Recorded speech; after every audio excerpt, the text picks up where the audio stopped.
식탁 위에는 아직 김이 모락모락 오르는 옥수수 수죽이 놓여 있었습니다. 불을 끄지 못한 채 자리를 떠난 듯 숟가락은 그릇 가장자리에 비스듬히 걸쳐져 있었습니다. 방금 전까지 누군가 이 자리에 앉아 있었던 흔적이 너무도 분명했습니다. 하지만 집 안에는 사람의 온기가 전혀 남아있지 않았습니다. 불과 1분 전까지 들리던 아이의 웃음소리, 도마를 두드리던 규칙적인 소리, 사람이 살아있다는 모든 증거가 약속이라도 한 듯 동시에 끊겨버렸습니다. 창밖을 내다보는 순간 저는 숨을 삼켰습니다. 청림리의 모든 집에 불은 켜져 있었지만 그 불빛 아래에는 단 한 사람의 그림자도 보이지 않았습니다. 마을 전체가 갑자기 멈춘 시간 속에 갇힌 것처럼 숨조차 쉬지 않는 하나의 거대한 무덤이 되어 있었습니다. 그 시각은 밤 11시, 정확히 그때였습니다. 개울물이 흐르던 소리도 바람에 흔들리던 나뭇잎 소리도 들리지 않았습니다. 10명이 넘는 주민이 짐도 남기고 불도 켠 채 단 1분 만에 흔적도 없이 사라진다는 것이 과연 가능한 일일까요? 저는 주인을 잃고 빠르게 식어가는 죽그릇을 내려다보았습니다. 이 마을에서 여전히 형체를 가진 존재는 이제 저 혼자뿐인 것처럼 느껴졌습니다. 그들은 어디로 간 것일까요? 아니, 어떻게 그렇게 완벽하게 사라질 수 있었던 걸까요? 그날 밤 청림리를 뒤덮은 이 설명할 수 없는 정막은 제가 앞으로 마주하게 될 지옥의 단지 서막에 불과했습니다.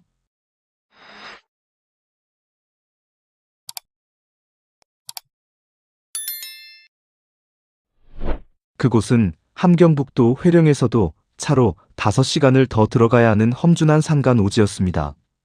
국가보위성에서 내려온 보직 발령장에 적힌 청림리라는 지명은 제가 군사대학 시절 내내 달달 외웠던 그 어떤 정밀 군사지도에도 존재하지 않았습니다. 지도상에는 그저 울창한 산림을 뜻하는 녹색 구름으로만 표시된 곳, 그 유령 같은 좌표가 제가 평생 충성해온 조국이 저에게 내린 새로운 임무지였습니다.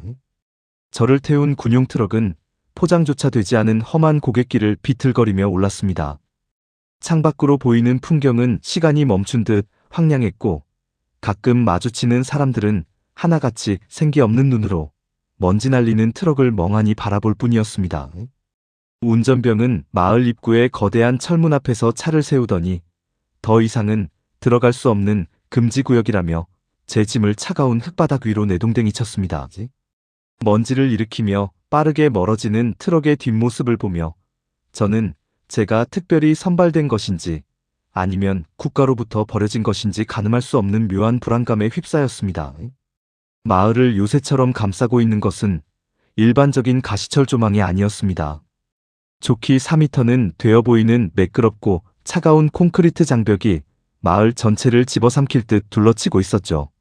장벽 위로는 고압 전류가 흐르는 소리가 지지직거리며 고요한 산바닥을 긁어대고 있었고 500m 간격으로 세워진 감시탑 위에서는 저격수들이 무표정한 얼굴로 아래를 굽어보고 있었습니다. 강철우 지도원 동지입니까? 등 뒤에서 들려온 날카로운 목소리에 몸을 돌렸을 때 그곳엔 박성일 대자가 서 있었습니다. 그의 눈은 깊게 패여 초점이 없었으며 빛바랜 훈장들이 가득 달린 그의 제복은 마치 박제된 것처럼 뻣뻣해 보였습니다. 그는 환영의 인사 대신 제 신분증을 낚아채듯 가져가더니 한참 동안 사진과 제 얼굴을 번갈아 대조하고 나서야 무거운 철문을 열어주었습니다. 육중한 쇠문이 기분 나쁜 마찰음을 내며 닫히는 순간 저는 제가 마침내 세상과 완전히 단절된 지옥의 아가리 속으로 들어왔다는 사실을 직감했습니다. 청림리의 낮은 기이할 정도로 평화로웠습니다.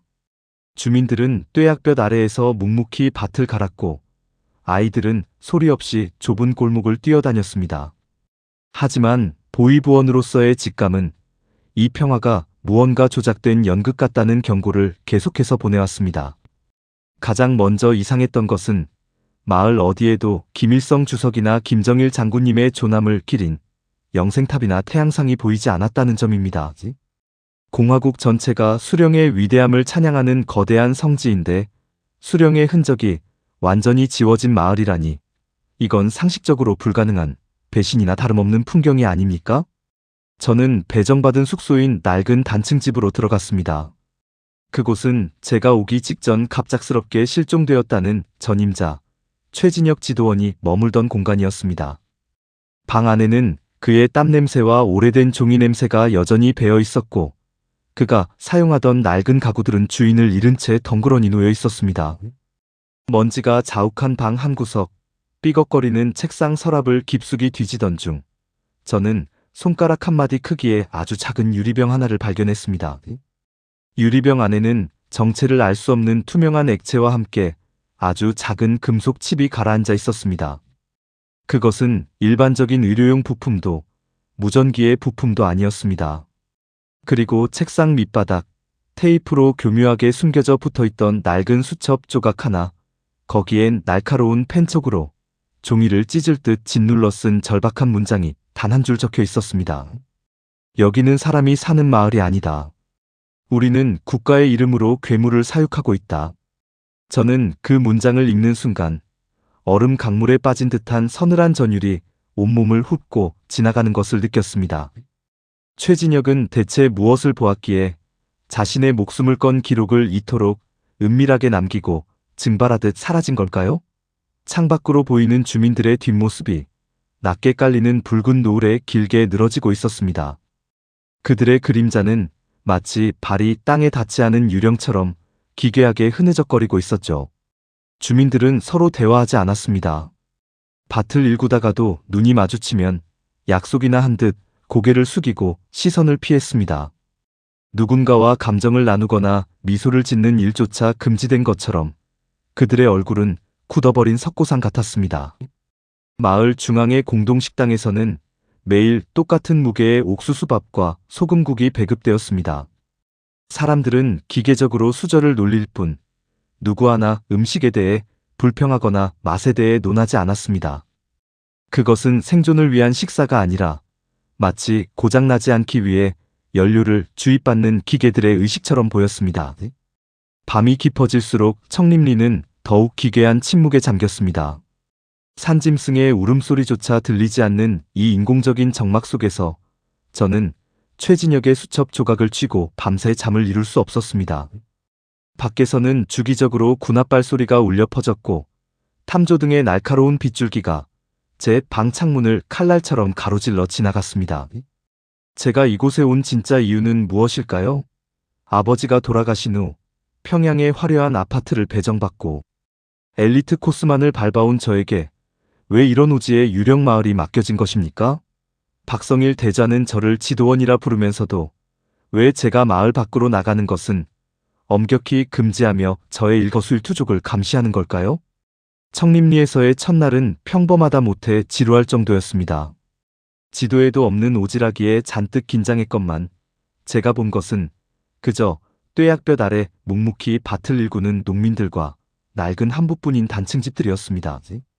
박성일 대자는 저에게 청림리는 국가의 특수농작물을 관리하는 조용한 곳이니 규정된 구역 외에는 관심을 두지 말라는 말만 남기고 자신의 집무실로 사라졌습니다. 해가 뉘엿뉘엿 지고 어둠이 깔리자 마을은 일찍부터 적막에 잠겼습니다. 평양의 여명거리에 살 때는 밤늦도록 사람들의 웃음소리가 들렸지만 이곳은 집집마다 불빛만 흐릿하게 새어나올 뿐 지나다니는 그림자 하나 없었습니다. 밤 10시 50분경 마을 곳곳에 달린 낡은 스피커에서 치익하는 소음과 함께 방송이 들려왔습니다. 알립니다. 현재 시간 10시 50분. 모든 주민은 정해진 위치로 이동하십시오. 다시 한번 알립니다. 저는 그 방송이 그저 군부대에서 흔히 하는 점호나 취침 신호인 줄로만 알았습니다. 평양의 아파트에서도 통금 시간이 되면 안내가 나왔으니까요. 피곤했던 저는 전임자 최진혁이 남긴 낡은 침상에 몸을 뉘었습니다. 하지만 창밖에서 들려오는 낮고 웅웅거리는 진동음 때문에 눈을 떴습니다. 지진이라도 난 듯 땅 밑바닥이 미세하게 떨리고 있었습니다. 시계는 밤 11시를 가리키고 있었습니다. 궁금함을 참지 못한 저는 밖을 내다봤습니다. 그런데 기이한 광경이 펼쳐졌습니다. 마을의 모든 집에서 문이 일제히 열리더니 주민들이 하나둘 밖으로 쏟아져 나왔습니다. 그들은 잠옷차림이거나 낮에 입던 작업복 그대로였습니다. 이상한 것은 그들의 걸음걸이였습니다. 마치 잠이 덜 깬 사람처럼 흐느적거리면서도 눈빛은 초점 없이 허공을 향해 고정되어 있었습니다. 수백 명의 주민이 단 한마디의 대화도 발소리조차 내지 않은 채 마을 뒤편 절벽 쪽으로 줄지어 걸어갔습니다. 저는 숙소 문을 열고 한 노인에게 말을 걸려 했습니다. 동무, 이 시간에 다들 어디로 가는 겁니까? 하지만 그는 저를 보지도 못하는 듯 어깨를 툭 치며 지나갔습니다. 그의 살결은 얼음장처럼 차가웠고 피부에서는 비릿한 약품 냄새가 났습니다. 주민들의 행렬이 절벽 아래 거대한 철문 속으로 빨려 들어가듯 사라졌습니다. 마지막 주민이 들어가자 육중한 철문이 닫혔고 단 1분 만에 마을은 마치 처음부터 아무도 살지 않았던 폐허처럼 적막해졌습니다. 저는 공포에 질려 방금 전까지 사람이 살던 옆집의 창문을 들여다보았습니다. 방 안에는 켜진 전등 아래 식탁 위로 옥수수 수죽이 담긴 그릇이 그대로 놓여 있었습니다. 숟가락이 그릇에 비스듬히 걸쳐진 채 김이 모락모락 나고 있었습니다. 마치 누군가 식사 도중 영혼만 쏙 빠져나간 듯한 기괴한 풍경이었습니다. 저는 제 손등을 꼬집어 보았습니다. 꿈이 아니었습니다. 지도에서 지워진 마을은 밤 11시만 되면 존재 자체가 삭제되고 있었습니다. 다음 날 아침 마을은 언제 그런 일이 있었냐는 듯 다시 평온을 되찾았습니다. 주민들은 다시 밭으로 나왔고 아이들은 소리 없이 골목을 뛰었습니다. 저는 어젯밤의 공포를 억누르며 보안 검열을 핑계로 주민들을 더 가까이서 관찰하기 시작했습니다. 그런데 낮에 만난 주민들은 밤의 모습과는 또 달랐습니다. 그들은 질문을 던지면 정확히 2초 후에 대답했습니다. 불편한 점은 없습니다. 당의 은덕입니다. 대답은 정확했지만 그들의 눈은 깜빡이지 않았습니다. 마치 정교하게 제작된 인형이 녹음된 목소리를 내보내는 것 같았습니다. 그러다 결정적인 위화감을 느낀 것은 마을 공동 우물가에서였습니다. 물을 깃던 한 젊은 여성이 항아리 조각에 발등을 깊게 베었습니다. 붉은 피가 울컥 쏟아졌지만 그녀는 비명은커녕 얼굴색 하나 변하지 않았습니다. 오히려 무표정한 얼굴로 자신의 상처를 내려다보다가 다시 항아리를 들고 걸어가려 했습니다. 통증이라는 인간의 기본적 감각이 완전히 거세된 것 같았습니다. 저는 그녀를 강제로 끌고 마을의 유일한 진료소로 향했습니다. 그곳에서 간호원 리영애를 처음 만났습니다. 그녀는 차가운 박성일 대저와는 달리 얼굴에 피로가 가득했지만 적어도 제 눈을 보며 두려움을 느끼는 사람의 반응을 보였습니다. 지도원 동지, 왜 이런 사소한 상처로 여기까지 오셨습니까? 이들은 금방 낫습니다. 그녀가 여자의 상처를 소독하기 위해 소매를 걷어올렸을 때 제 눈에 검푸른 표식이 들어왔습니다. 손목 안쪽, 피부 깊숙이 새겨진 날카로운 숫자였습니다. 04-18-2025-72.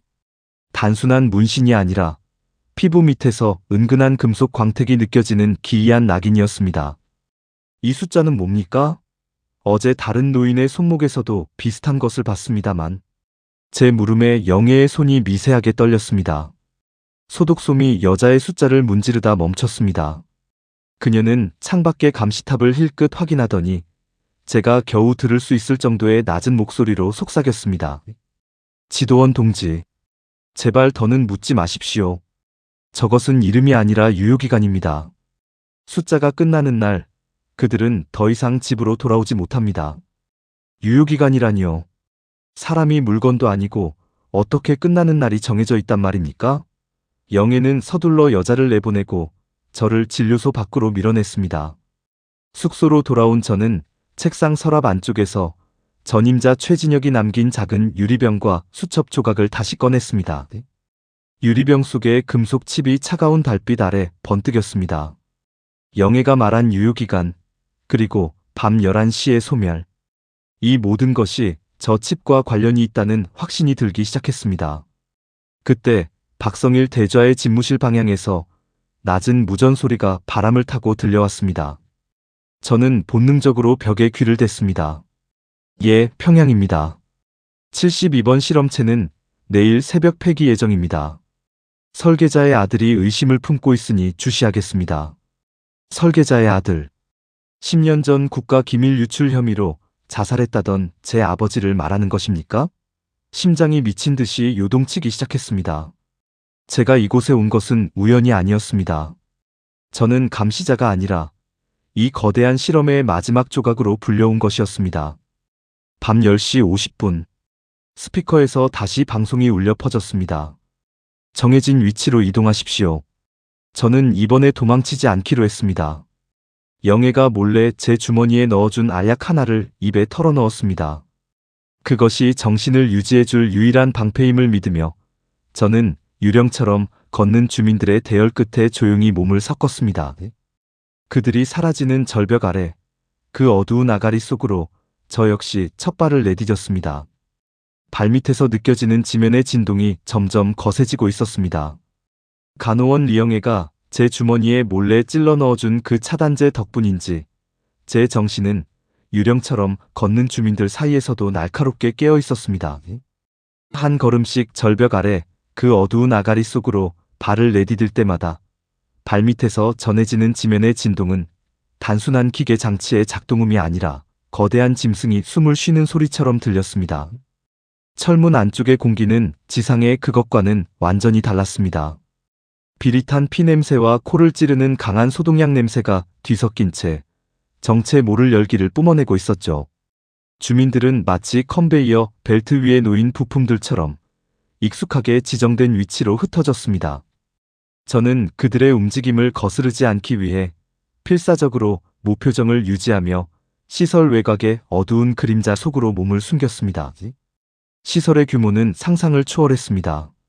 암벽을 깎아 만든 거대한 홀에는 수백 개의 침상이 줄지어 있었고 그 위에는 온갖 전선과 튜브에 연결된 주민들이 눈을 뜬 채 멍하니 천장을 바라보고 있었습니다. 그것은 치료를 위한 병원도 보호를 위한 대피소도 아니었습니다. 리영애가 말했던 유기체 부품들이 어떻게 가공되고 있는지 보여주는 거대한 도살장이었습니다. 저는 통로 끝자락에 쌓인 폐기물 더미 근처에서 멈춰 섰습니다. 누군가 버리고 간 듯한 낡은 보이부 제복들이 쌓여 있었죠. 그 더미 사이로 유난히 번뜩이는 금속체가 제 눈에 들어왔습니다.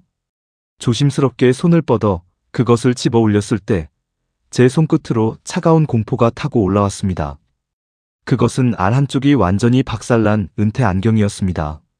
안경테 구석구석에는 말라붙은 검붉은 핏자국이 묻어 있었고 안경다리 안쪽에는 전임자의 이름인 최진혁 세 글자가 희미하게 각인되어 있었습니다. 며칠 전 실종되었다던 그는 집으로 돌아간 것도 평양으로 전출된 것도 아니었습니다. 그는 바로 이곳, 이 차가운 지하 바닥에서 사냥당한 것이 분명했습니다. 안경과 함께 뭉쳐져 있던 종이 뭉치를 펼쳐들었습니다. 습기에 눅눅해진 수첩 종이들은 군데군데 찢겨 있었지만 날카로운 펜촉으로 종이를 뚫을 듯 갈겨 쓴 문장들은 여전히 생생한 비명을 지르고 있었습니다. 저는 시설 내부의 푸른 비상등에 의지해 그 기록들을 읽어내려갔습니다. 청림리는 마을이 아니다. 이곳은 설계된 인간들의 거대한 무덤이다. 수첩의 첫 문장은 그렇게 시작되었습니다. 최진혁의 기록은 제가 상상했던 것보다 훨씬 더 참혹한 진실을 담고 있었습니다. 이곳에 수용된 주민들은 자발적으로 모인 이들이 아니었습니다. 그들은 과거 당에 의해 숙청된 고위 간부들의 자녀, 혹은 공화국의 적으로 낙인 찍힌 가문이 연좌제 희생자들이었습니다. 국가에 의해 공식적으로는 사망 혹은 실종 처리된 유령들을 이곳으로 끌어모아 죽음보다 더한 실험의 데이터로 쓰고 있었던 것입니다. 주민들의 뇌에 심겨진 칩은 단순한 제어 장치가 아니다. 그것은 고통을 차단하는 것을 넘어 개인의 기억을 삭제하고 국가가 원하는 집단 의식을 주입하는 수신기다. 박성일 대좌는 이것을 사회주의적 기계 인간이라 명명했다. 기록을 넘기던 제 손이 멈춘 것은 수첩의 마지막 페이지 때문이었습니다. 그곳에는 제가 평생 잊을 수 없는, 그리고 믿고 싶지 않은 한 남자의 이름이 선명하게 적혀 있었습니다. 강승우 박사. 프로젝트 청림의 최초 설계자이자 심장이 내려앉는 것 같았습니다. 강승우. 10년 전 국가 기밀을 유출했다는 누명을 쓰고 자살했다던 저의 아버지였습니다. 아버지는 반역자가 아니었습니다. 그는 이 끔찍한 괴물을 만들어낸 창조주였고 국가의 부름을 받아 이 지옥을 설계한 장본인이었습니다. 그리고 보위성이 저를 이곳으로 보낸 것은 결코 우연이 아니었습니다. 설계자의 아들인 저의 뇌파 데이터야말로 이 실험을 완성할 마지막 퍼즐 조각이었던 것입니다. 이 숫자는 뭡니까?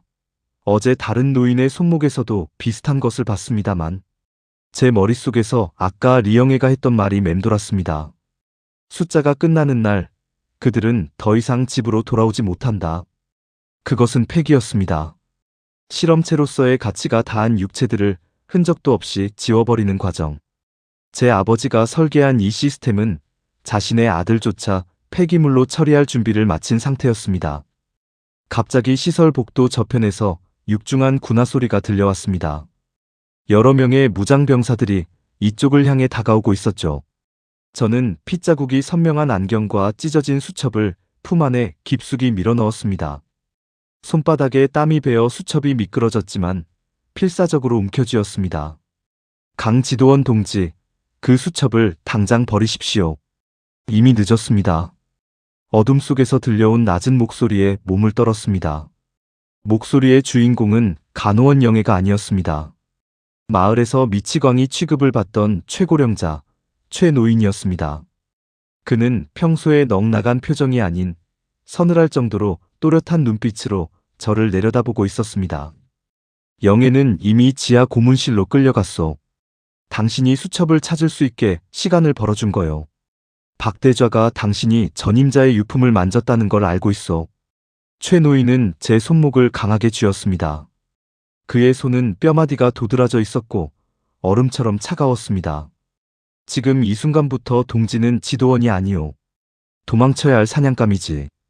이 장벽을 넘지 못하면 동지는 내일 아침 자신의 손목에 새겨질 폐기번호를 보게 될 거요.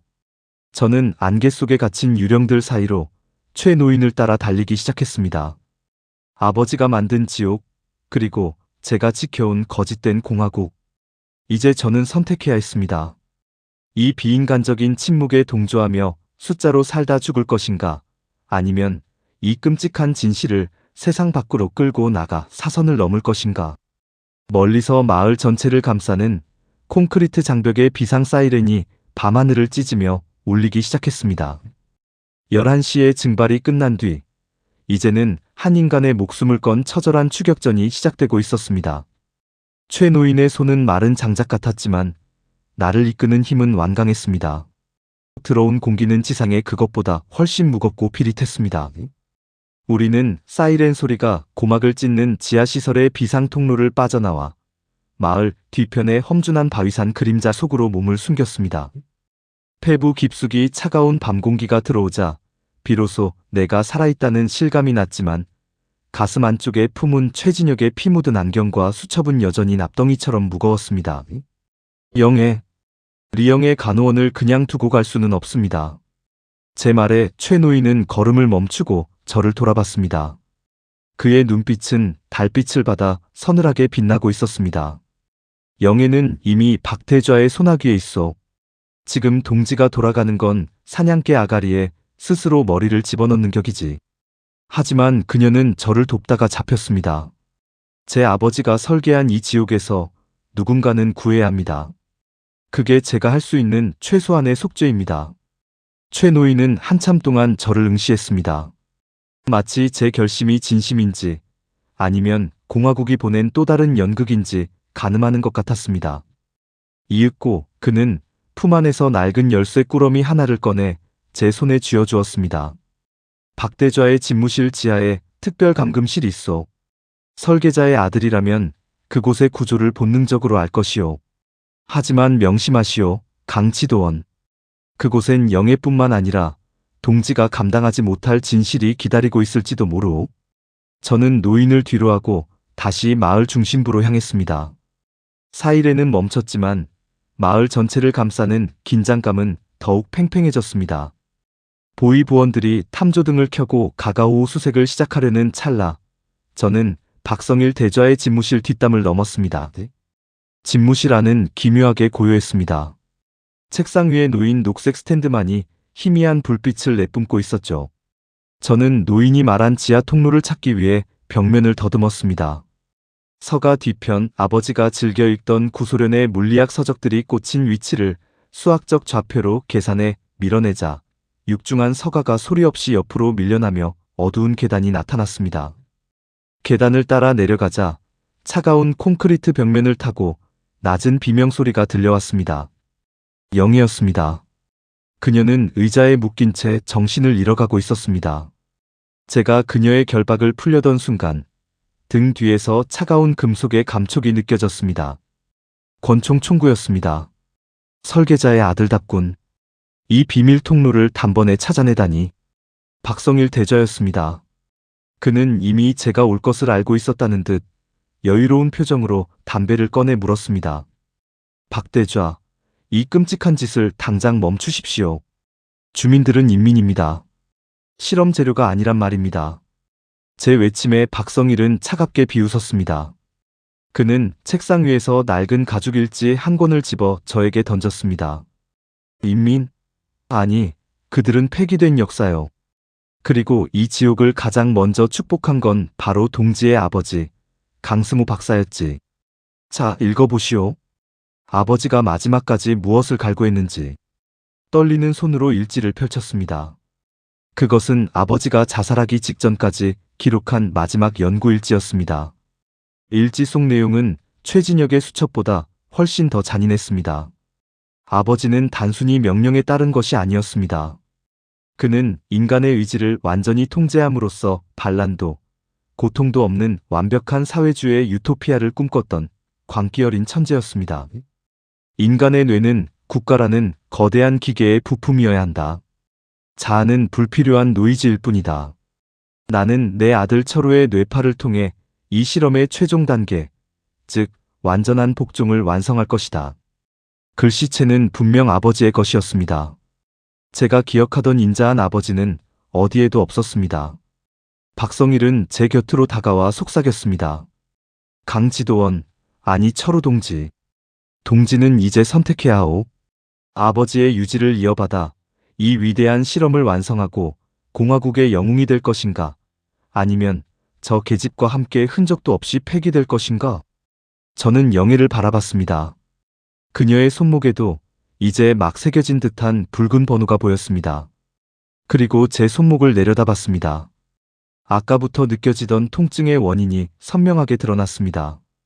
제 피부 밑에서도 검푸른 일련 번호가 서서히 떠오르고 있었습니다. 박성일은 제 손에 아버지가 사용하던 은색 메스를 쥐어주었습니다. 영애의 뇌칩을 직접 적출해 보시오. 그것이 동지가 이 체제에 남을 수 있는 유일한 증명서요. 동지는 설계자의 피를 이어받았소. 감상적인 동정심 따위는 버리시오.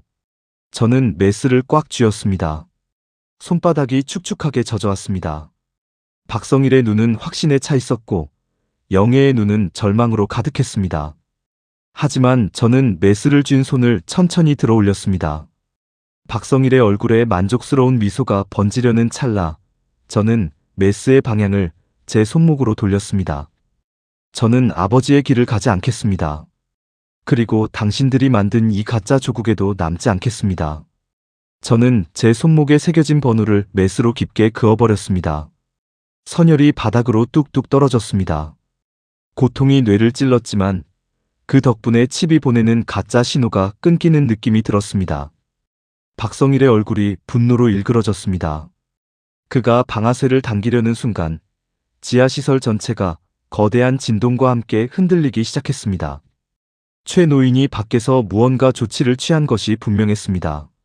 저는 영애를 부축해 일으켰습니다. 영애 동지, 정신 차리십시오. 여기서 나가야 합니다. 이제 명령은 우리가 내립니다. 우리는 연기자욱한 지하복도를 달리기 시작했습니다. 박성일의 고함 소리가 뒤에서 울려 퍼졌지만 저는 뒤돌아보지 않았습니다. 이제 제가 지켜야 할 것은 국가도 아버지의 유산도 아니었습니다. 오직 인간으로서의 존엄, 그리고 이 지옥에서 살아남아야 한다는 본능뿐이었습니다. 하지만 우리가 향하는 곳은 여전히 출구가 보이지 않는 거대한 미로였습니다. 밤 11시 50분. 이제 청림리의 마지막 밤이 저물어가고 있었습니다. 박성일 대좌의 집무실 비밀 통로를 빠져나와 지하로 몸을 던졌을 때 제 폐부로 들어온 공기는 지상의 그것보다 훨씬 무겁고 비릿했습니다. 등 뒤에서는 박성일의 분노 섞인 고함 소리가 복도 벽면을 타고 괴기스럽게 울려 퍼졌지만 저는 영애의 차가운 손을 쥔 채 어둠 속으로 더 깊이 파고들었습니다. 우리는 이제 조국이라 믿었던 이 거대한 기계장치의 부속품이 되기를 거부한 이름 없는 탈주자들이었습니다. 지도원 동지, 이쪽입니다. 저들의 발소리가 갈라지는 지점이 있어요. 영애의 목소리는 떨리고 있었지만 발걸음은 단호했습니다. 그녀는 간호원으로 일하며 이 미로 같은 시설의 구조를 본능적으로 익히고 있었던 겁니다. 우리는 붉은 비상등만이 전멸하는 제사구역의 육중한 철문 앞에 멈춰 섰습니다. 그곳은 박대좌조차 함부로 발을 들이지 않던 청림리의 가장 깊고 어두운 심장이었습니다. 저는 품 안에서 최 노인이 준 열쇠 꾸러미를 꺼냈습니다. 손목의 상처에서 흘러나온 피가 열쇠를 적셔 미끄러웠지만 이를 악물고 자물쇠를 돌렸습니다. 철커덕하는 소리와 함께 문이 열리자 상상조차 할 수 없었던 광경이 펼쳐졌습니다. 그곳은 실험실이라기보다 차라리 거대한 인간 도살장이나 서버실에 가까웠습니다. 천장까지 닿을 듯이 늘어선 수천 개의 유리관 안에는 정체 모를 액체와 함께 사람의 뇌에서 추출된 듯한 푸른빛들이 신경망처럼 얽혀 소용돌이치고 있었습니다. 그리고 그 방 한가운데 기괴한 연산장치에 결박된 한 남자가 보였습니다. 머리 전체에 수백 개의 미세한 전극이 꽂혀 있고 눈꺼풀은 강제로 고정된 채 쉴 새 없이 흐르는 모니터의 데이터를 받아내고 있었습니다. 저는 그 남자의 얼굴을 보는 순간 숨이 멎는 것 같았습니다. 제가 며칠 동안 최진혁의 숙소에서 보았던 인사기록부 사진 속의 그 얼굴이었습니다. 하지만 사진 속의 총기 어린 눈빛은 온데간데 없고 오직 기계적인 전멸에 따라 수축하고 이완하는 동공만이 남아 있었습니다. 최진혁 지도원? 제 목소리가 공허하게 울려 퍼졌습니다. 처음 보는 사이였지만 그가 남긴 수첩과 피 묻은 안경을 통해 저는 그와 기묘한 유대감을 느끼고 있었습니다. 하지만 그는 저를 보고 반가워하지 않았습니다. 아니, 그는 저를 인간으로 인식하지 못하는 듯 했습니다. 데이터, 유입, 04-19-20이요. 새로운 표본인가. 그의 입술이 경련하며 뱉어낸 말은 사람의 언어가 아니었습니다. 스피커를 통해 변조되어 나오는 듯한 건조한 기계음이었습니다. 그는 고개를 힘겹게 돌려 저를 응시했습니다. 전극이 꽂힌 그의 관자놀이에서 파르르한 불꽃이 튀었습니다. 아니, 이 뇌파는 설계자의 코드군. 그는 저를 이름이 아닌 코드로 불렀습니다. 제 아버지 강승호 박사가 심어놓은 알고리즘이 제 핏줄 속에 흐르고 있다는 사실을 기계적으로 감지한 것일까? 최진혁은 제 전임자였지만 이제는 이 거대한 시스템에 살아있는 기억장치가 되어버린 상태였습니다. 이게 대체 무슨 짓입니까? 국가가 왜 이런 끔찍한 괴물을 만든단 말입니까? 제 외침에 최진혁의 눈동자가 잠시 빛났습니다. 아주 짧은 찰나 기계의 통제를 뚫고 인간의 자아가 수면 위로 올라온 것 같았습니다. 그의 입술이 피를 토하듯 벌어졌습니다. 도망. 여기는 모든 인민의 뇌를 하나로 묶는 거대한 감옥이야. 너희 아버지 유작이지. 그의 말에 따르면 청림리는 단순한 생체 실험장이 아니었습니다. 북한 전체 주민의 뇌에 칩을 심어 단 한 명의 지도자가 내리는 명령에 세포 하나하나가 반응하게 만드는 집단 의식 통합 프로젝트의 발원지였습니다. 아버지는 반란도 의심도 없는 완벽한 복종의 나라를 만들기 위해 이 지옥을 설계했던 겁니다. 최진혁은 마지막 힘을 다해 제 손목의 상처를 가리켰습니다. 중앙통제실, 자네의 생체 정보가 이 지옥을 멈출 유일한 폭발물이야. 그의 유언은 명확했습니다. 설계자의 피를 이어받은 저의 지문과 뇌파만이 이 광기 어린 시스템을 강제로 종료할 수 있는 마스터 키였던 것입니다. 그때 복도 저편에서 다시금 폭발음이 들리고 박성일의 추격대가 구역문을 부수기 시작했습니다. 철문이 뒤틀리는 소리가 공포스럽게 울려 퍼졌습니다. 저는 영애를 바라봤습니다. 그녀는 겁에 질려 있으면서도 최진혁의 비참한 몰골을 보며 눈물을 흘리고 있었습니다. 지도원 동지, 저는 여기서 최동무를 지키겠습니다. 이 기계들을 조금이라도 더 과부하시켜야 합니다. 동지는 중앙통제실로 가십시오. 저는 찢어진 수첩과 피 묻은 안경을 품 안에 꽉 쥐었습니다. 처음 만난 전임자는 저에게 인사 대신 죽음으로 이 시스템을 파괴하라는 가혹한 명령을 남겼습니다. 밤 11시 55분. 지도에서 지워진 마을 청림리의 모든 거짓이 이제 단 5분 후면 불꽃 속에 사라질 운명이었습니다. 저는 뒤돌아보지 않고 환풍구 속으로 몸을 밀어넣었습니다. 어둠 속에서 영예의 흐느낌과 기계음으로 변해버린 최진혁의 마지막 경고가 섞여 들려왔습니다. 제 손목에 상처가 타오르는 듯한 고통을 내뿜고 있었지만 그것은 제가 아직 부품이 아닌 인간이라는 살아있는 증거였습니다. 중앙통제실의 차가운 금속 패널 위에 제 손바닥을 올렸을 때 기계는 굶주린 짐승처럼 제 혈관의 박동을 읽어내기 시작했습니다. 모니터에는 강승호 박사 생체 코드 일치라는 붉은 글자가 전멸했고 저는 최진혁의 마지막 유언을 떠올리며 과부하 버튼을 내려 찍었습니다. 귀를 찢는 비명 같은 기계음과 함께 지하시설의 모든 빛이 일제히 명멸하다가 거대한 폭발음 속에 삼켜졌습니다. 저는 영예의 이름을 부르짖으며 정신을 잃었고 뜨거운 화염이 제 의식을 집어삼키는 것을 느꼈습니다. 얼마나 시간이 흘렀을까요? 차가운 물방울이 이마에 떨어지는 감촉에 저는 겨우 눈을 떴습니다. 몸을 일으키려 했지만 온몸의 뼈가 으스러진 듯한 통증이 밀려왔습니다. 그런데 이상했습니다. 제 코끝을 찌르던 비릿한 약품 냄새와 타오르는 연기 대신 싱그러운 흙냄새와 이슬 맺힌 풀향기가 감돌고 있었습니다. 정신을 차리고 주변을 둘러본 저는 경악을 금치 못했습니다. 저는 지하시설의 잔해의 속이 아니라 청림리 마을 한복판의 우물가 평상 위에 누워 있었습니다. 동이 터오는 새벽 하늘은 평화롭기 그지없었고 마을은 어젯밤의 지옥 같은 풍경은커녕 아무 일도 없었다는 듯 고요했습니다. 지도원 동지, 여기서 주무시면 어떡합니까? 감기 걸리십니다. 익숙한 목소리에 고개를 돌렸을 때 제 심장은 그대로 멎는 것 같았습니다. 그곳에는 어젯밤 제 앞에서 피를 흘리며 쓰러졌던 간호원 리영애가 서 있었습니다. 그녀는 깨끗한 위생복을 입고 아무런 상처도 없는 얼굴로 환하게 웃으며 저를 내려다보고 있었습니다. 영애, 동지, 살아있었습니까? 지하시설은, 박대좌는 어떻게 된 겁니까? 제가 다급하게 그녀의 팔을 붙잡자 영애는 의아하다는 표정으로 저를 바라봤습니다. 지하시설이라니요? 박대좌 동지는 새벽 검열을 나가셨습니다. 지도원 동지, 어제 술을 너무 많이 드신 것 아닙니까? 꿈이라도 꾼 모양이군요. 그녀의 눈동자에는 어젯밤 보았던 그 절박한 공포도 눈물도 없었습니다. 오직 기계적인 평온함과 텅 빈 친절함만이 가득했습니다. 저는 떨리는 손으로 제 왼쪽 손목을 확인했습니다.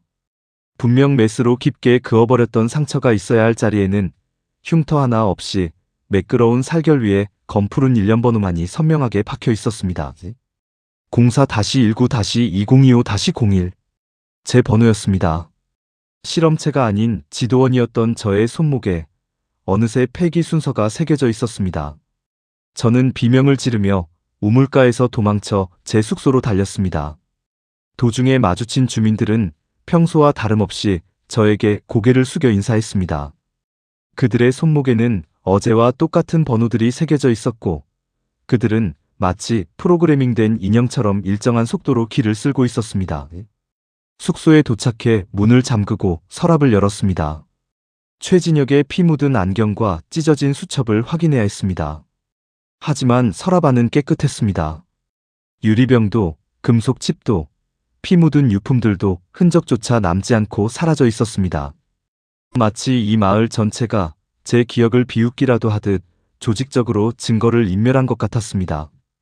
그때 숙소 밖에서 주민들의 대화 소리가 들려왔습니다.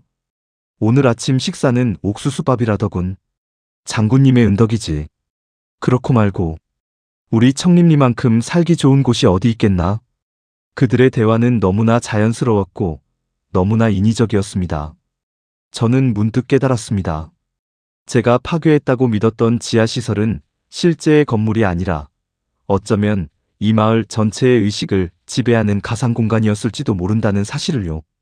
아버지가 설계한 것은 물리적인 감옥이 아니라 주민들의 뇌세포 하나하나를 조작해 고통과 기억을 실시간으로 덮어쓰는 완벽한 통제 시스템이었습니다. 어젯밤의 폭발은 시스템의 오류였을까요? 아니면 제 뇌가 만들어낸 마지막 저항이었을까요? 저는 거울을 봤습니다. 거울 속에 저는 보이부 제복을 입고 있었지만 제 눈동자는 이미 마을 주민들과 닮아가고 있었습니다. 초점이 흐릿해지고 자아가 깎여나가는 서늘한 감각이 느껴졌습니다. 그때 숙소 문이 벌컥 열렸습니다. 박성일 대저였습니다. 그는 저를 보며 기괴할 정도로 넓은 미소를 지었습니다. 강지도원 일어났군. 어제 이식이 아주 성공적이었어. 이제 동지도 우리 청림리의 진짜 가족이 된 것을 환영하오. 그의 손에는 낡은 가죽 일지 한 권이 들려 있었습니다. 아버지가 남겼다던 그 일지였습니다. 박성일은 일지를 펼쳐 제 눈앞에 들이밀었습니다. 자, 보시오. 아버지가 적어놓은 동지의 역할을. 동지는 이 마을의 감시자가 아니라 최종 데이터를 완성하기 위한 최고의 표본이었던 거요. 일지 속에는 제 어린 시절의 기록부터 뇌파의 변화 수치까지 소름 끼칠 정도로 상세하게 기록되어 있었습니다. 아버지는 저를 사랑한 것이 아니라 평생을 바쳐 완성할 실험의 완성품으로 저를 길러왔던 것입니다. 저는 뒷걸음질 치다 벽에 부딪혔습니다. 박성일은 천천히 다가와 제 손목의 번호를 어루만졌습니다. 걱정 마시오. 숫자가 끝나기 전까지 동지는 누구보다 행복한 인민으로 살게 될 테니까. 어젯밤의 불쾌한 기억은 곧 삭제될 거요. 그의 말이 끝나기 무섭게 마을의 스피커에서 다시금 그 낮고 웅웅거리는 진동음이 울려 퍼지기 시작했습니다. 제 뇌 속 어딘가에서 날카로운 금속음이 들렸고 리영애의 웃는 얼굴이 흐릿해지기 시작했습니다. 저는 잊지 않기 위해 아직 감각이 남아있는 제 손목의 번호를 손톱으로 미친 듯이 긁어내기 시작했습니다. 피가 흐르고 살이 찢어지는 고통만이 제가 유일하게 붙잡을 수 있는 진실이었습니다. 새벽의 평화로운 마을 풍경 너머로 다시금 주민들이 기계적인 박수를 치며 광장으로 모여들고 있었습니다. 그들의 환호 소리는 마치 거대한 기계가 돌아가는 소음처럼 제 의식을 잠식해 들어왔습니다. 도대체 제가 밟고 있는 이 땅은 진짜입니까? 아니면 국가가 설계한 거대한 망상 속의 회로판입니까? 자아가 깎여나가는 공포는 칼날보다 날카롭게 제 의식을 도려내고 있었습니다. 귓가에 울리는 정체 모를 금속음이 리영애의 웃음소리를 지우려 할 때마다 저는 손톱 끝이 뭉개지도록 손목의 번호를 긁어댔습니다. 찢겨나간 살점 사이로 흐르는 뜨거운 피가 차가운 평상의 돌바닥을 적셨고 그 비릿한 혈액만이 제가 아직 기계가 아닌 강철우라는 인간임을 증명하는 유일한 끈이었습니다. 강지도원, 그만하시오. 이제 곧 편안해질 거요. 박성일 대좌의 목소리는 마치 늦바닥에서 올라오는 도끼처럼 끈적거렸습니다. 그는 제 숙소 문가에 기대어 서서 아버지가 남긴 낡은 가죽 일지를 천천히 넘기며 저를 관찰하고 있었습니다. 그의 눈에는 광기와 확신이 소용돌이치고 있었죠. 이 마을, 청림리는 처음부터 끝까지 박성일이 지휘하는 거대한 연산 회로였고 저는 그 회로를 완성할 마지막 소자였습니다. 그때 마을 광장 저편에서 무언가 무너지는 굉음이 들려왔습니다. 주민들이 기계적으로 박수를 치던 대열이 흐트러졌고 감시탑의 탐조등이 한 곳으로 집중되었습니다. 그 소란을 틈타 어둠 속에서 최 노인이 나타났습니다. 그의 온몸은 화상 자국과 기름때로 얼룩져 있었고 손에는 정체 모를 가스통 하나가 들려 있었습니다. 철우 동지. 서버룸은 광장 영생탑 지하에 있소. 박대좌가 숨긴 진짜 심장은 저 가짜 석조물 밑이요. 노인의 외침이 끝나기도 전에 보위부원들의 총성이 밤하늘을 찢었습니다. 최 노인의 몸이 종이장처럼 흔들리며 바닥으로 고꾸라졌지만 그는 마지막 힘을 다해 가스통의 밸브를 열었습니다. 거대한 화염이 광장을 집어삼켰고 그 섬광 속에서 주민들의 눈동자가 일시에 푸른 빛으로 전멸하며 오작동을 일으키기 시작했습니다. 저는 박성일을 밀치고 불길이 치솟는 영생탑을 향해 달렸습니다. 박성일은 제 뒤에서 권총을 난사하며 절규하듯 소리쳤습니다. 안 돼. 설계자의 아들이여. 동지는 그곳을 파괴할 자격이 없소. 동지의 아버지가 평생을 바친 유산을 제 손으로 죽이겠다는 거요? 저는 대답하지 않았습니다. 영생탑 기단에 깨진 틈 사이로 몸을 밀어넣자 차가운 냉기가 감도는 중앙 서버룸이 모습을 드러냈습니다. 수천 개의 연산장치가 내뿜는 열기가 안개처럼 자욱했고 그 중심에는 아버지가 마지막으로 손을 댔던 메인 콘솔이 자리 잡고 있었습니다. 뒤따라 들어온 박성일이 제 머리에 총구를 들이댔습니다. 그의 손은 미세하게 떨리고 있었습니다. 강승호 박사는 자네를 미워하지 않았어. 오히려 가장 사랑했기에 동지에게 이 영생을 선물하려 한 거란 말이오. 저는 박성일의 눈을 똑바로 응시하며 콘솔에 숨겨진 디렉토리를 열었습니다. 그곳에는 아버지가 죽기 전 마지막으로 남긴 그 누구에게도 허락되지 않았던 비밀 파일 하나가 있었습니다. 파일의 이름은 속죄였습니다. 기록을 열자 아버지의 홀로그램 영상이 공중에 떠올랐습니다. 영상 속 아버지는 제가 알던 인자한 모습으로 눈물을 흘리고 있었습니다. 철우야, 내가 만든 이 괴물은 조국을 구하는 방패가 아니라 인민의 영혼을 가두는 감옥이 되고 말았구나. 박성일은 모를 것이다. 이 시스템의 핵심부에는 내가 심어둔 바이러스 코드가 있다는 것을. 그것은 바로 인간의 고통이다. 아버지는 박성일이 그토록 추앙하던 시스템의 완성을 가로막고 있었습니다. 아버지는 주민들의 뇌에 심은 칩이 특정 수준 이상의 정서적 통증을 감지하면 시스템 전체를 붕괴시키도록 설계해 두었던 것입니다. 제가 손목을 긁어 피를 내며 느꼈던 그 처절한 고통이 역설적으로 아버지가 남긴 해킹 툴이었습니다. 박성일의 얼굴이 경악으로 물들었습니다. 그럴 리 없어. 박사님은 완벽한 복종을 꿈꾸셨어. 이 코드는 가짜다. 그가 방아쇠를 당기려는 찰나 저는 제 피 묻은 손목을 서버의 생체 인식기에 강하게 밀착시켰습니다. 제 혈액 속에 흐르는 고통의 정보가 서버로 흘러들어갔고 지하시설 전체가 비명을 지르듯 진동했습니다. 이것이 아버지가 저에게 남긴 진짜 유산입니다. 국가가 아닌 인간으로 죽으라는 명령 말입니다. 모니터의 뇌파 그래프가 수직으로 꺾이며 붉은색 경고등이 서버룸을 가득 채웠습니다. 박성일은 허망한 듯 권총을 떨어뜨리고 무릎을 꿇었습니다. 영생을 꿈꾸던 그의 제국이 한 남자의 고통이라는 가장 원시적인 무기 앞에 무너져 내리고 있었습니다. 하지만 시스템의 붕괴는 곧 이 시설의 자폭을 의미했습니다. 저는 무너져 내리는 콘크리트 잔해 속에서 정신을 잃어가는 영예를 찾아 다시 어둠 속으로 손을 뻗었습니다. 아버지는 정말 저를 사랑했던 것일까요? 아니면 이 지옥을 끝낼 도구로 선택했던 것일까요? 폭발하는 불길 너머로 지도에서 지워졌던 마을의 마지막 비밀이 하얗게 타오르고 있었습니다. 폭발하는 서버룸의 열기가 제 등을 핥고 지나갔습니다. 무너져 내리는 콘크리트 잔해와 뒤틀린 철근 사이를 뚫고 저는 정신을 잃은 영예를 어깨에 맨 채 필사적으로 지상을 향해 기어올랐습니다. 아버지가 심어둔 인간의 고통이라는 바이러스 코드는 시설의 모든 잠금 장치를 해제함과 동시에 이 기괴한 실험장을 영원히 매장하기 위한 자폭 절차를 시작하고 있었죠. 겨우 지상으로 빠져나왔을 때 제가 마주한 청림리의 풍경은 더는 평화로운 연극 무대가 아니었습니다. 뇌 속에 칩이 무력화된 주민들은 머리를 감싸 쥔 채 바닥을 뒹굴며 비명을 지르고 있었습니다. 그것은 10년 넘게 억눌러왔던 감정과 기억들이 한꺼번에 터져나오는 소리였고 국가가 거세했던 인간성이 피를 흘리며 되살아나는 처절한 통곡이었습니다. 지도원 동지, 정신이 듭니다. 영애가 떨리는 목소리로 속삭였습니다. 그녀 역시 자신의 손목을 타고 흐르는 피를 보며 비로소 자신이 실험체가 아닌 인간임을 깨달은 듯 했습니다.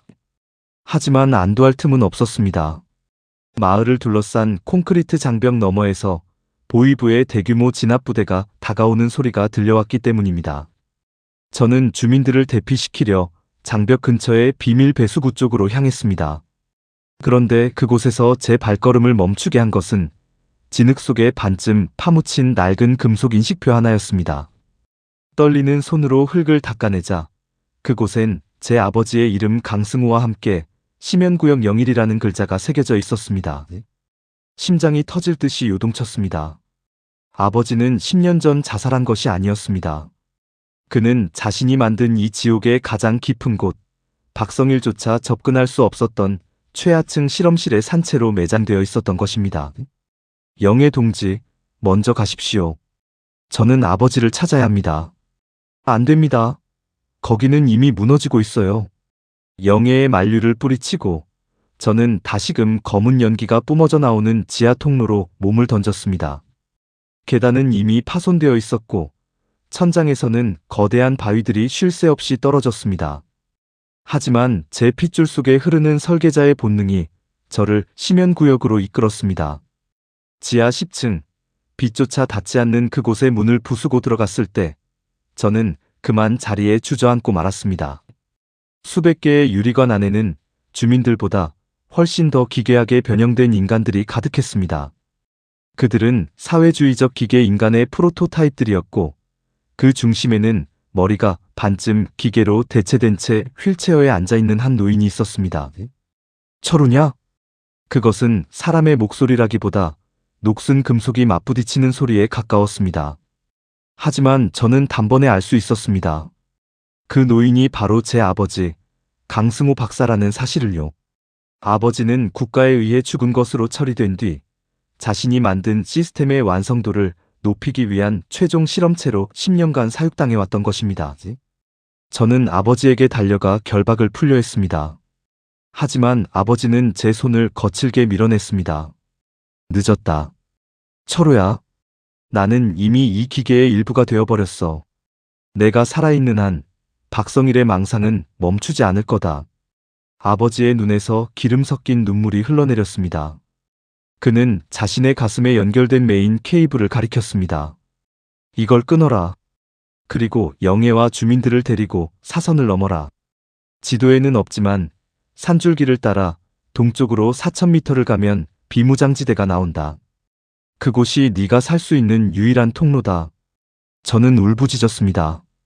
아버지를 다시 만난 지 5분도 채 되지 않았는데 제 손으로 아버지의 숨통을 끊어야 한다니요. 하지만 아버지는 평온한 미소를 지으며 제 손목의 번호를 어루만졌습니다.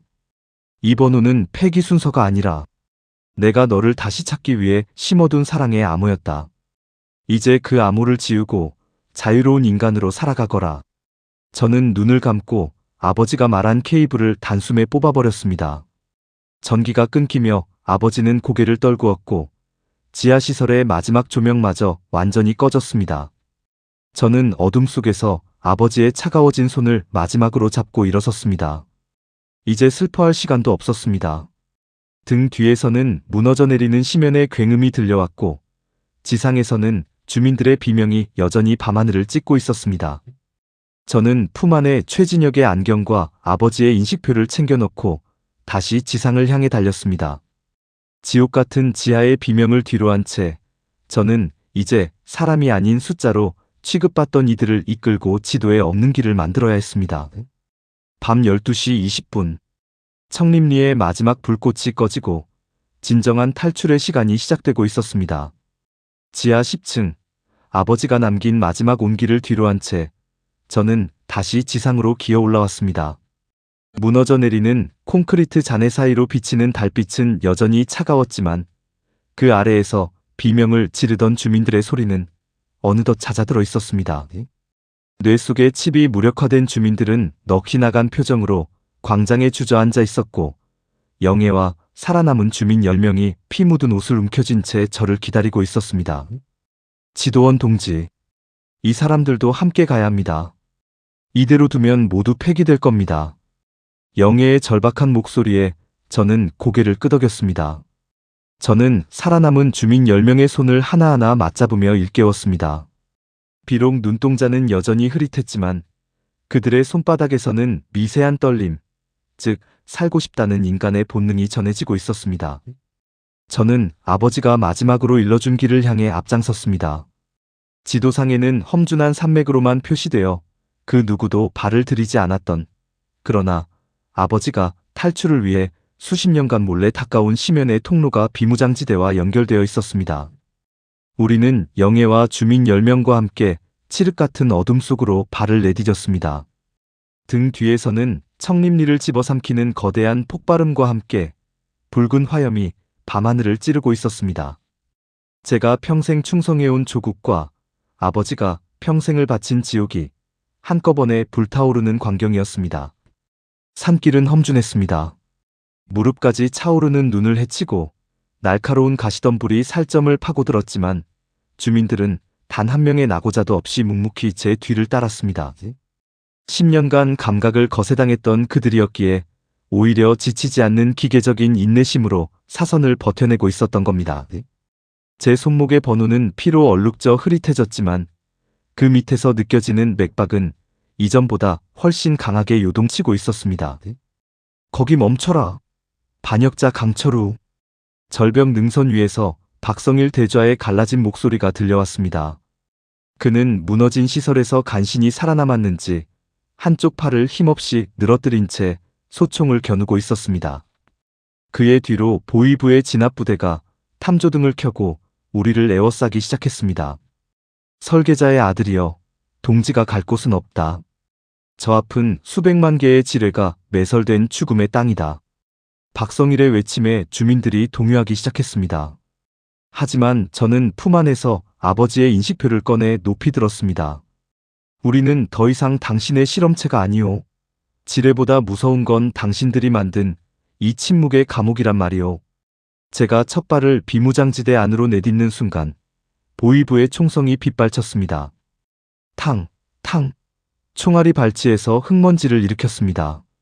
저는 영애와 주민들의 손을 로프로 서로 연결했습니다. 200만 개의 지뢰가 숨어있는 땅, 하지만 아버지가 머릿속에 심어준 수학적 좌표가 지뢰밭 사이의 유일한 안전 통로를 가리키고 있었습니다.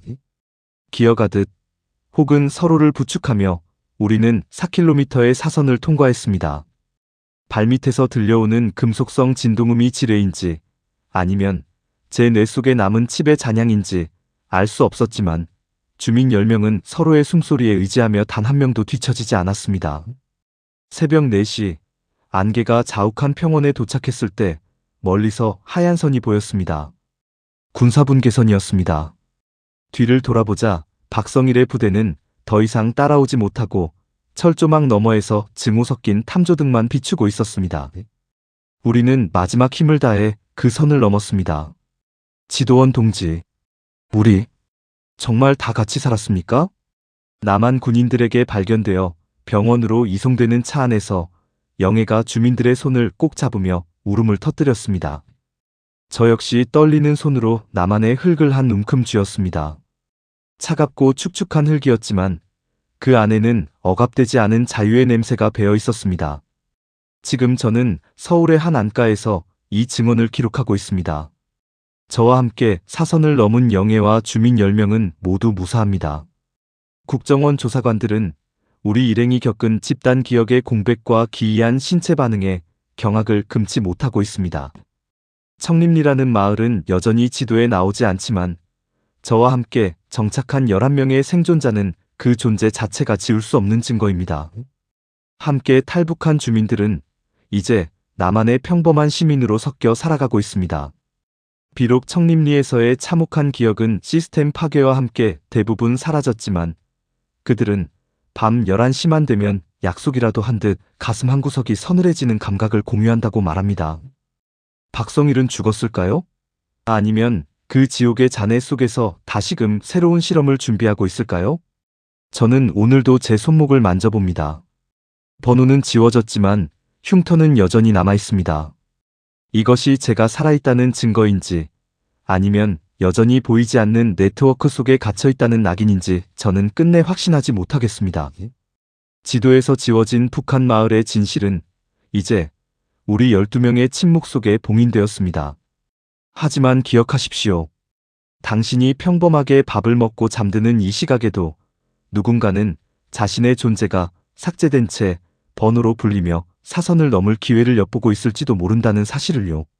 살아남은 자의 의무는 증언하는 것이지만 그 증언이 또 다른 공포의 시작이라면 저는 기꺼이 이 비극의 목격자로만 남겠습니다.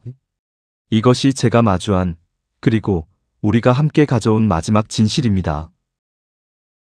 만약 여러분이 강철우 지도원이라면 아버지가 만든 그 지옥에서 어떤 선택을 하셨을까요? 여러분의 생각을 댓글로 남겨주세요.